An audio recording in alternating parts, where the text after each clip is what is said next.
Ahora vamos con las estrategias ya de reducción. Vamos con la primera, que es elegir correctamente el régimen al que yo voy a pertenecer cuando creo una empresa.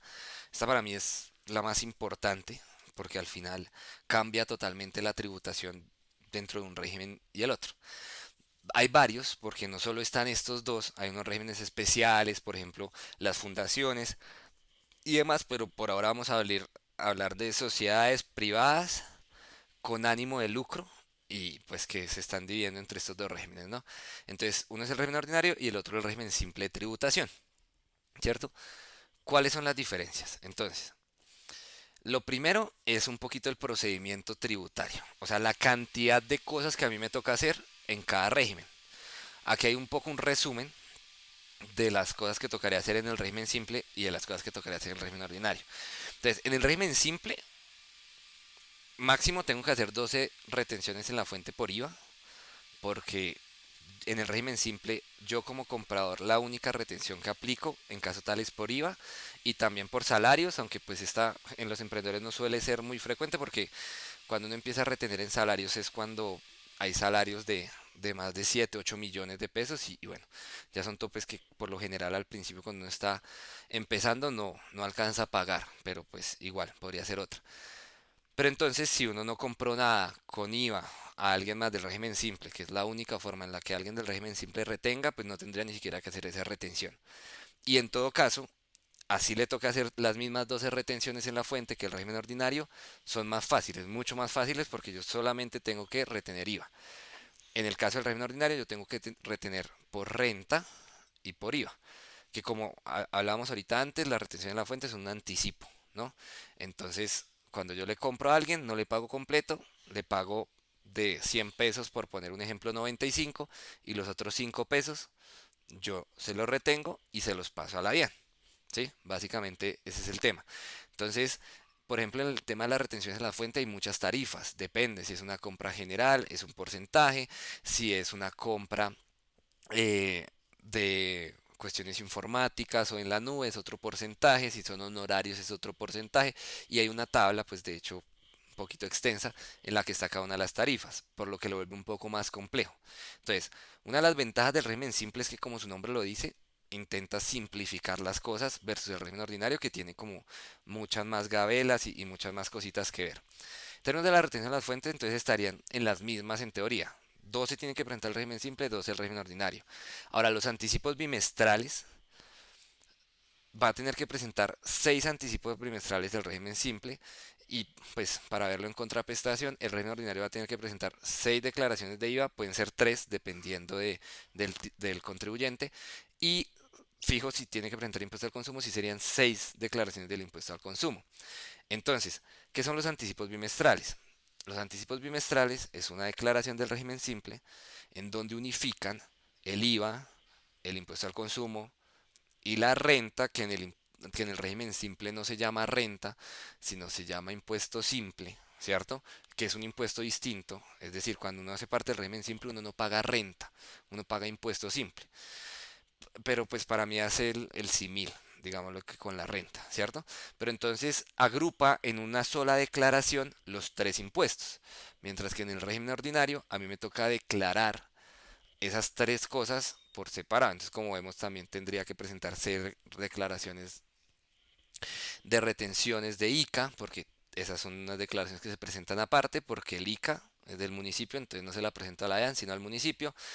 Adicional, una o 6 declaraciones de ICA, dependiendo de los pagos del año anterior, literalmente, de cuánto haya pagado de ICA el año anterior. Si supera un tope son 6, si no es uno. Y una declaración de renta. Por este lado, ya solamente adicional a los 6 anticipos bimestrales sería una declaración de IVA anual, que esa declaración de IVA anual es básicamente resumir todo lo que yo presenté en los anticipos bimestrales. Y una declaración consolidada simple, que también es resumir todo lo que yo presenté pues en estos anticipos bimestrales. No es nada más allá de eso. Pueden haber unas diferencias en tarifas que ahorita les explico, que para eso es que existen esas dos declaraciones. En resumen, el total de declaraciones más o menos que hay que presentar en el régimen simple son 18 máximo, ese es el tope máximo, y las que hay que presentar en el régimen ordinario son entre 24 y 29. Entonces ahí hay una ventaja en términos de la cantidad de declaraciones que hay que presentar. ¿cierto? Listo. Esto es un poquito el tema procedimental. Ahora vamos a hablar de las tarifas. Aquí está esta tabla, que es un poco grande, pero que resume básicamente todas las tarifas del régimen simple. Entonces acá voy a tratar de explicar la principal diferencia entre el régimen simple y el régimen ordinario.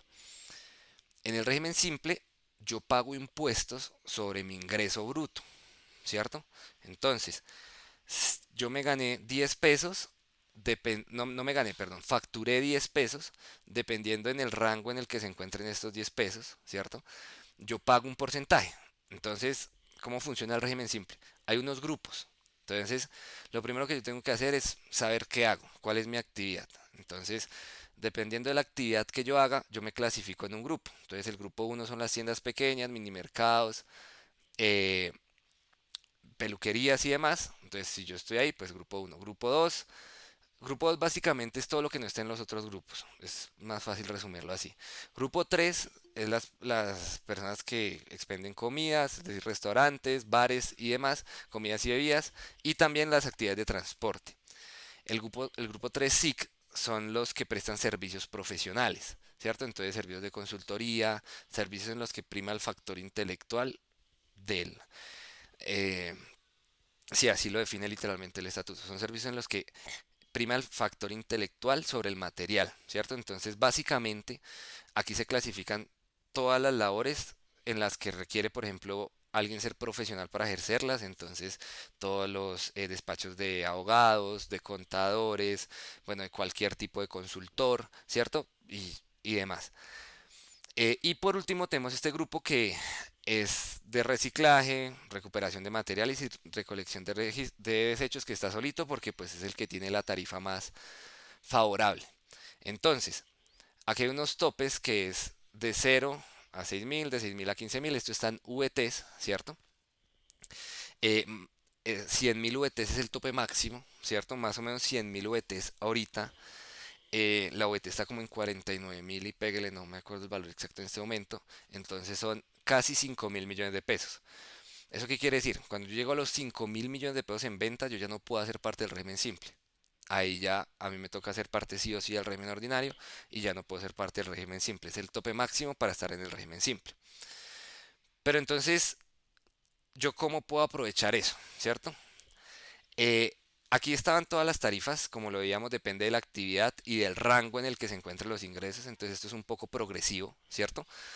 Entonces sí, pues acá entre más facture yo, el porcentaje va a ir aumentando un poco más, dependiendo específicamente en qué rango me encuentre.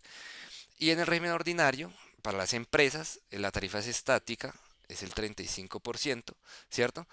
Y el ICA oscila entre el 0,4 y el 1,3%. Estas son las tarifas generales. Puede haber un municipio que cobre un poco más, no sé, el 1,5 y qué sé yo, también que cobre menos, 0,3%. Pero pues en general las tarifas están ahí. Recordemos que el ICA es un impuesto municipal. Entonces las alcaldías, con ciertas reglas claramente, pueden disponer de poner las tarifas que ellos quieran. Acá es importante mencionar que dentro de esta tarifa, precisamente como trata de hacerlo simplificado, dentro de esta tarifa le mete dos impuestos. Es decir, yo pagando el 2%, por ejemplo, si me ubicara en este porcentaje, en este grupo, pagando el 2% de mis ingresos, pago tanto ICA como impuesto simple. O como les decía, el paralelo del impuesto de renta. Estaría pagándolo los dos al mismo tiempo. Pero entonces, ¿cuál es mejor? ¿Es mejor hacerme en el régimen ordinario o en el régimen simple? Bueno, yo ahí yo traté de formularlo matemáticamente porque me parece un poco más sencillo, ¿cierto? ¿Sí, Sebastián? Joan, hay una pregunta en el chat que dice, ¿cuál es la tarifa aplicable del infoconsumo según el bien o servicio? Eh, La tarifa no, aplicable pues es el 8 o el 4%, en general es el 8%, y el 4% es para unos servicios muy específicos, que por ejemplo uno de ellos es los servicios de telefonía, el servicio del celular, ese servicio está grabado con hipoconsumo, ¿cierto? Entonces, dependiendo del valor del servicio, por ejemplo, puede ser el 4%, pero en general la tarifa es el 8% para todos, pero hay unas excepciones, digamos, del 4%. No me las sé todas, habría que ver el estatuto, pero así funciona, más o menos, ¿sí? Entonces, bueno. Eh, Listo, retomando esta parte, las fórmulas para elegir el régimen. Entonces, yo traté de ponerlo acá. Entonces, esta primera parte que vemos aquí arribita, ¿cierto? Que dice ingresos menos costo por el 36%, el régimen ordinario. Eso es lo que entenderíamos nosotros como la fórmula para calcular cuánto impuesto voy a pagar yo en el régimen ordinario. Ingresos menos costos, que es mi utilidad, ¿sí o no? Entonces yo en el régimen ordinario más o menos pago el 36% sobre mi utilidad. Esto es un estimado, ¿por qué? Porque sabemos que es el 35% y el otro 1% es el tema del ICA. ¿Cierto? Que pues ese se calcula sobre los ingresos y demás, pero aquí como para poder redondear un poco la fórmula y hacerla más fácil, la puse así. Entonces, la parte de arriba, cuando yo empiezo una empresa, entonces pienso, bueno, esta es mi proyección de ingresos, voy a tener más o menos tantos ingresos, los costos que voy a tener asociados son estos, y sobre eso a mí me va a tocar pagar en impuestos más o menos el 36%, ¿cierto? Sobre eso que me gane. Listo. Esa es una opción, esta es mi primera opción. La segunda opción que yo tengo es el régimen simple. Cierto que aquí pues se ve un poquito más larga porque pues el régimen simple tiene ciertas particularidades. Entonces, voy a tratar de explicar la fórmula. Tenemos los ingresos de la proyección cuando yo voy a empezar mi empresa, entonces voy a tener unos ingresos de 100 millones. Esos ingresos yo en principio los tengo que multiplicar por una tarifa. La tarifa es la que yo encuentro en esta tablita. Entonces yo digo, yo estimo vender 200 millones de pesos, yo busco en qué rango se encuentra acá estos 200 millones de pesos en el año y adicional pues busco en dónde está mi tarifa. Ahí encuentro cuál es la tarifa específica y pues esa es la tarifa por la que yo multiplico mis ingresos. Ese en teoría es el impuesto simple. Pero ¿qué pasa? El impuesto simple me permite deducir directamente de lo que yo voy a pagar en impuestos todo lo que yo pague en pensiones. ¿Cierto? Esto es para incentivar el empleo formal precisamente en estos negocios que emprenden y que empiezan. Entonces todo lo que yo pague en pensiones, para decirlo de otra forma, es como si yo estuviera pagando impuesto directamente. Entonces eso incentiva mucho a que se formalice el empleo, ¿cierto? Entonces, esta es otra parte buena del régimen simple. Entonces yo acá multiplico mis ingresos por esa tarifa, le resto todo lo que pagué en pensiones y le resto, y aquí hay una fórmula lógica, ¿sí? Que es un O, que básicamente es que la DIAN me permite coger uno de estos dos beneficios. O el 0.5% de los pagos que me hayan hecho electrónicos, o todo el gravamen a los movimientos financieros que yo haya pagado, es decir, el 4 por mil. Entonces, aquí la DIAN también tratando de incentivar la bancarización y que yo acepte que me paguen por medios bancarios. Entonces dice, si a usted le pagaron 100 millones de pesos por bancos, si usted está en el régimen simple, le dejo deducirse el 0,5% de todo eso que le pagaron directo del impuesto. Es decir, si el impuesto usted le iba a pagar 5 millones de pesos, pero le pagaron a usted, sus clientes, 100 millones de pesos, usted se puede deducir 500.000 pesos. Y ahorita vamos a ver un ejemplo puntual como para aterrizar las ideas, pero por ahí va la cosa. Entonces, yo puedo elegir esa o puedo elegir lo que pagué por el gravamen de los movimientos financieros. Obviamente yo voy a elegir la que sea mayor. Después de tener este, esta ecuación ya reemplazada al 100% como lo vamos a ver ahorita, pues ya la decisión se vuelve fácil, porque básicamente me va a dar un número aquí arriba en el que yo voy a decir, oiga, si yo me voy por el régimen ordinario, voy a pagar 2 millones de impuestos, pero si me voy por el régimen simple voy a pagar 1.600.000. Entonces ya la decisión se vuelve sencilla porque pues aquí como ven están los dos signos y básicamente la decisión se vuelve eh, hacia el que no se lo coma el simbolito, hacia es el que me voy, o sea, el menor de los dos, porque pues yo quiero pagar la menor cantidad de impuesto posible, ¿cierto? Entonces pues bueno, aquí hay un ejemplo, ¿cierto? Entonces, el ejemplo, aquí están como los datos del ejemplo. Entonces, vamos a suponer eh, que yo tengo una empresa, este es un ejemplo de una proyección mensual, en la que yo hice una proyección mensual en la que voy a vender más o menos 70 millones de pesos, ¿cierto? Es decir, 840 millones de pesos más o menos al año, yo estimo que voy a vender eso dentro de las estimaciones que yo tengo. Yo voy a tener unos costos y gastos deducibles en el año de 55 millones de pesos más o menos, es decir, me van a quedar unos 15 millones de pesos mensuales, de acuerdo a esta proyección. dentro de lo que yo voy a pagar, dentro de los sueldos que voy a pagar, yo cojo y miro, bueno, cuánto voy a pagar en pensiones. Que ojo, aquí hay algo importante. La parte que a mí me deja deducir la DIAN es la parte que yo pago efectivamente en pensiones como empresario. Porque, a ver, la tarifa de las pensiones es el 16% del salario de la persona. Pero de ese 16%, y pues creo que a todos nos ha pasado acá, pues cuando nos llega la nómina, el pago de la quincena, nos descuentan unas cosas, ¿no? Dentro de eso que nos descuentan está el 4% de la pensión. Es decir, de ese 16%, el empresario no asume el 16%, sino asume un 12% y el otro 4% lo asume el empleado. Entonces acá, yo como empresario, lo que me puedo descontar es pues claramente lo que yo asumo, ¿no? Eso es importante para que lo tengan en cuenta ahí. Entonces listo, yo hago la proyección y en pensiones, solo en pensiones voy a pagar 2.500.000 pesos en pensiones. Listo, entonces lo pongo acá. El 0.5 de los ingresos electrónicos, aquí en el ejemplo yo supuse que los 70 millones me entran todos por bancos, entonces yo me podría descontar por ese lado 350.000 y también asumí que todos mis pagos son por bancos, entonces el gravamen de los movimientos financieros recordemos que es el 4 por mil, entonces, pues si yo tengo unos costos de 55 millones de pesos y yo los pago todos por bancos, pues eso me daría que a mí mensualmente por ese 4 por mil me van a cobrar 220.000 pesos, ¿cierto? Y entonces, claro, cuando yo voy, entonces, bueno, aquí esta tarifa, ¿cómo la saqué? ¿Cómo saqué ese 12%? Yo lo saqué asumiendo que esta era una empresa eh, de servicios profesionales, ¿cierto? Entonces yo dije, bueno, este primer ejemplo, ya vamos a ver otros, lo voy a hacer con una empresa de servicios profesionales. Los servicios profesionales son, si se dan cuenta, los que más alta tiene la tarifa. Y esto pues no solamente es en el régimen simple, sino también es en el régimen ordinario, ¿cierto? Em, Porque en el régimen ordinario, por ejemplo, las retenciones en la fuente que le hacen a las personas que prestan servicios profesionales también son muy altas, son del 11%. Y bueno, pues digamos que la DIAN, por así decirlo, afecta a este sector o le mete un tributo alto porque suelen ser servicios, entre comillas, con un alto grado de rentabilidad, ¿cierto? Entonces, pues por eso mismo es que lo hace, ¿cierto? Acá, entonces, bueno, si cogemos esos 70 millones que se proyectaban mensuales, los multiplicamos por 12, 840 millones de pesos, eso nos va a dar en este rango, entre 15.000 y 30.000 VTs. ¿Cierto? Entonces por eso es que se está aplicando esa tarifa del 12%, para que vean más o menos pues cómo se llegó a esa tarifa que pues cada uno debería llegar. Entonces ahí reemplazamos la fórmula que teníamos acá. Entonces yo digo, bueno, yo me voy a ganar 70 millones de pesos mensuales. Bueno, voy a vender 70 millones, perdón.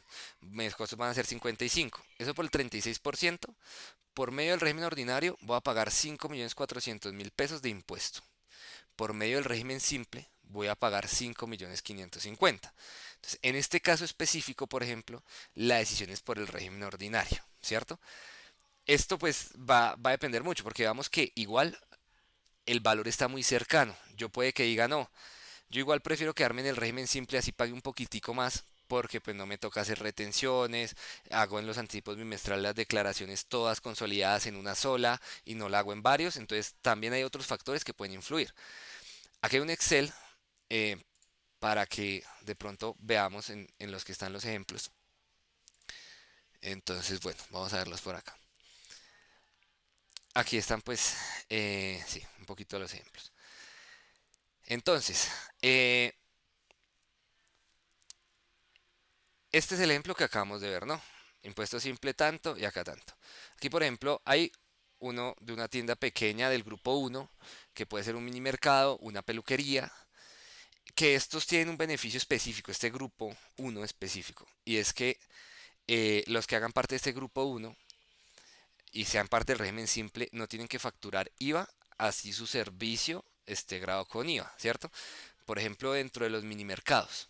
Un mini mercado, casi todo lo que vende tiene IVA. Las papas, los jugos, bueno, todas esas cosas tienen IVA. Pero entonces la DIAN dijo, bueno, ¿cómo hago para que esta gente se formalice sin que el IVA, por ejemplo, sea un problema?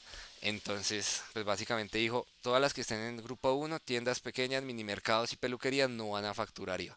Entonces, eso es un beneficio adicional que tiene este grupo y que las tarifas son muy bajas. Entonces, por ejemplo, Este bajo un ejemplo similar, aquí yo le puse los mismos datos, pero lo único que le cambié fue el pago en pensiones, porque el pago en pensiones cuando son servicios profesionales suele ser mucho más alto porque el mayor rubro de gasto es el personal, básicamente. Pero pues en un mini mercado, pues no, no tanto. El mayor rubro de gasto sería el costo, perdón. Pero entonces aquí pues estaría con 70 millones, estaría igual en el tercer rango que vimos allá en la tablita y la tarifa de ese rango es 4,4%. Entonces vamos que acá ya también se ve mucho más la ventaja del régimen simple. En el régimen simple yo pagaría solamente 2.200.000 de impuestos y en el régimen ordinario 5.400.000. Hay una diferencia sustancial, ¿cierto? Y que incluso pues yo aquí puedo pues de acuerdo a los pronósticos jugar con eso también un poco, ¿no? Si yo digo, no, pues es que no me va a ganar 15 sino 10, entonces pues cambio un poquitico las fórmulas y pues esas fórmulas al final hacen que también me cambien los valores de los impuestos, ¿cierto? Aquí si nos damos cuenta hay un patrón muy fácil de identificar y es el siguiente. En el régimen simple yo pago sobre mi ingreso. En el régimen ordinario yo pago sobre mi utilidad. Entonces, entre más pequeña es mi utilidad, más me voy acercando a que sea mejor para mí el régimen ordinario. Y entre más grande sea mi utilidad, más me voy acercando a que sea el régimen simple de tributación. Porque en el régimen simple pago lo mismo si, si me gano 1.000.000 de pesos, así me gano 10 millones de pesos, ¿cierto? Pago exactamente lo mismo en el régimen simple, mientras que en el régimen ordinario sí voy a pagar de acuerdo a lo que me gane. Entonces, como vimos, por ejemplo, acá le bajé a 10, por ejemplo, la ganancia y pues el del régimen simple no disminuyó porque mis ingresos son los mismos, pero el del impuesto de renta sí. Entonces, por ejemplo, para este caso, no sé, si yo le pongo acá 65 millones de pesos, vemos que ya si yo me voy a ganar solamente acá 5 millones de pesos, va a ser mucho mejor para mí estar en el régimen ordinario que en el régimen simple, ¿cierto? Entonces ahí uno va encontrando como ese punto de quiebre, que en este caso más o menos estaría como por esto, por los 64 millones de pesos por ahí, en costos, o sea, entre 6 y 7 millones de pesos de ganancias. Si yo me gano menos de eso, en este caso específico va a ser mejor el régimen ordinario y si me gano más de eso, en este caso pues también específico va a ser mejor el régimen simple, ¿cierto? Entonces pues ahí también veamos un caso extremo, no sé, que sea algo muy rentable y pongámosle acá 40 millones de pesos. Sí, o sea que no sé, le va muy bien en la peluquería, no sé, por ejemplo, y que hay un margen grande de rentabilidad, veamos pues que hay una diferencia mucho más notoria. Acá pagaría solamente 2.230.000 y acá pagaría 10.800.000. Entonces veamos que solamente acá por escoger bien el régimen me podría estar ahorrando 8 millones de pesos mensuales, ¿cierto? Hasta ahí estaría ese. ¿Sí, Sebastián? Joan, dejar una pregunta en el chat y es, ¿cuál régimen permitiría mayor estabilidad tributaria a mediano plazo? Pues el régimen simple en términos de estabilidad, pues es más estable porque yo fijo, digamos que puedo decir, de cada 100 pesos que venda, pues aparto este porcentaje, que es el que me toca pagar, ¿cierto? Entonces, pues en términos de estabilidad, por así decirlo, si a lo que se refieren con estabilidad es saber cuánto me va a tocar pagar de impuestos, pues esa es la respuesta. Sí, o sea, es más fácil saber de entrada cuánto me va a tocar pagar impuestos en el régimen simple, porque en el régimen ordinario, pues yo voy a depender de cuántos gastos tengas y estos pueden ser variables pues dentro del mes, ¿cierto? Y ya, aquí este es por ejemplo uno del grupo 2 que son todas las otras actividades de construcción, actividades comerciales y comerciantes están en este grupo. Bueno, y algunos otros que como les decía el grupo 2 son como todos los que no están en los otros grupos. Y pues lo mismo. Por ejemplo, esta tarifa es un poquito más económica, 3,5%. Y acá pues sí, también se ve el, la diferencia importante entre una opción y la otra, que va a depender de las utilidades, va a depender pues de la fórmula que estábamos viendo acá. Entonces, esa es como la primera estrategia, que es elegir muy bien el régimen. ¿Cómo lo hago? Aplicando esa fórmula y aplicando esa tablita, ¿cierto? Básicamente. En un inicio, cuando yo empiezo mi empresa, va a ser basado en supuestos netamente, pero pues, por ejemplo, después del primer año, seguramente ese presupuesto que yo voy a tener tanto en ventas como en costos va a ser mucho más aterrizado y el elegir este régimen pues se puede hacer de una mejor forma. Porque esto también es importante. Yo puedo cambiar de régimen anualmente en enero. O sea, yo puedo decirle a la DIAN, yo quiero ahora ser del régimen simple o ser del régimen ordinario en enero, ¿cierto? Ya en los otros, o sea, el resto del año a mí me toca mantenerme dentro del mismo régimen. ¿Sí? Si yo constituyo la empresa en un mes que no sea enero específicamente, eh, pues la puedo constituir en el régimen simple o en el régimen ordinario, en el que yo quiera. Pero cuando yo me voy a cambiar, cada cambio tiene que ser en el mes de enero.